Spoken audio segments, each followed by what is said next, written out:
The first time a WCK warrior saw a human sitting at the back of the transport, he assumed it was out of fear.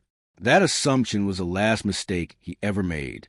The transport was standard for diplomatic summits, rows of sturdy seats bolted to the floor, strong enough to support even the largest species. The Ver, towering reptilian warlords, occupied the front, their massive frames shifting impatiently.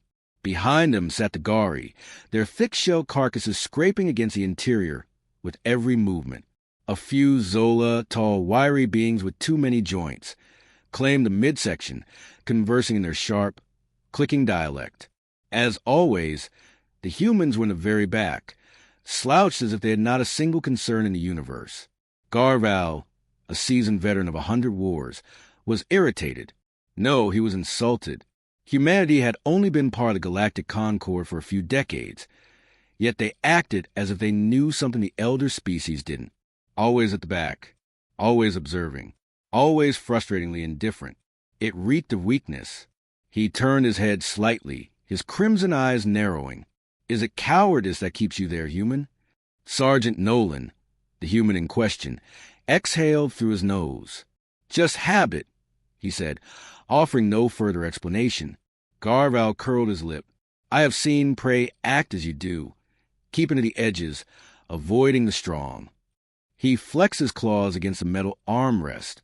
But you're supposed to be warriors, are you not? Nolan smirked. You don't seem to know much about us. The Zola near the center hissed in amusement. The Drari, who had little patience for words, merely observed. Garval's jaw tightened, but before he could respond, the transport jolted to a halt. The doors of the front hissed open, revealing the dark expanse of the docking bay. The summit was to take place on neutral ground, an orbital station at the heart of known space, designed for peacekeeping. But something was wrong. The lights flickered. A thick silence stretched across the bay.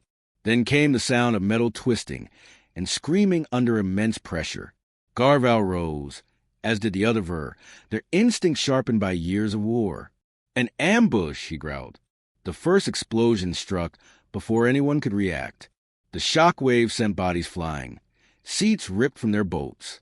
Garval was hurled forward, slamming into the opposite wall. He barely had time to register the pain before a second blast rocked the transport.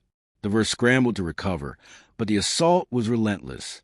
A third detonation tore open the side of the vehicle, exposing them to the docking bay where dozens of attackers swarmed in. They weren't just pirates. They moved with coordination, their weapons cutting through even Drari armor. Plasma fire filled the air. The Ver, though built for war, were caught off guard. Garval roared, slashing at the nearest assailant. His claws tore through flesh and armor alike, but there were too many. He turned, expecting to see the humans cowering in the back. Instead, his breath caught. Nolan wasn't there. Neither were his men. Then, the lights failed entirely. In the darkness, there was movement, a shadow, swift and fluid, a sound like a blade slicing through air, a strangled cry, another, then silence. A dim emergency glow bathed the bay in red. The attackers were gone. No, not gone. They were sprawled across the floor, motionless, their weapons untouched.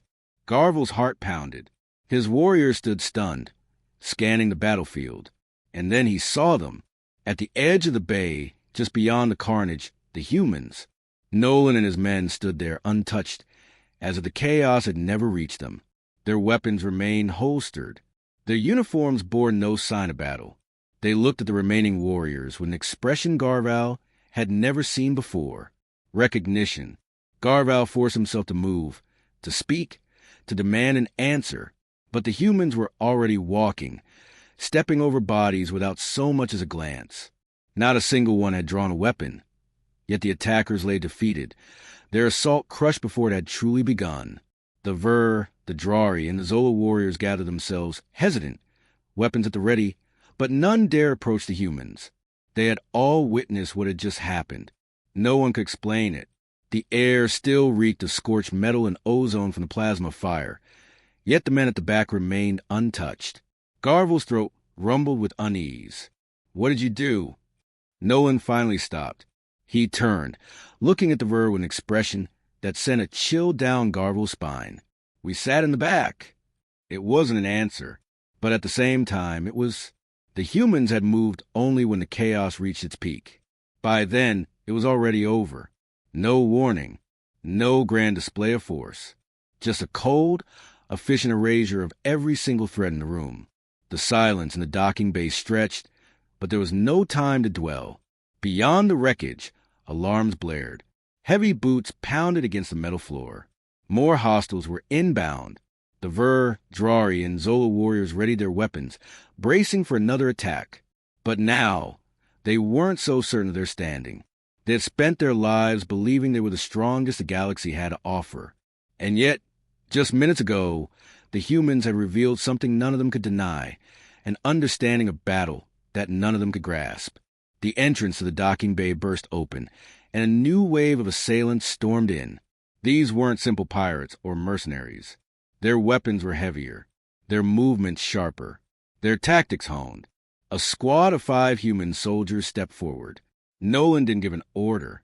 His men just moved, seamlessly, without hesitation, without fear, as if they already knew the fight was decided before it even began.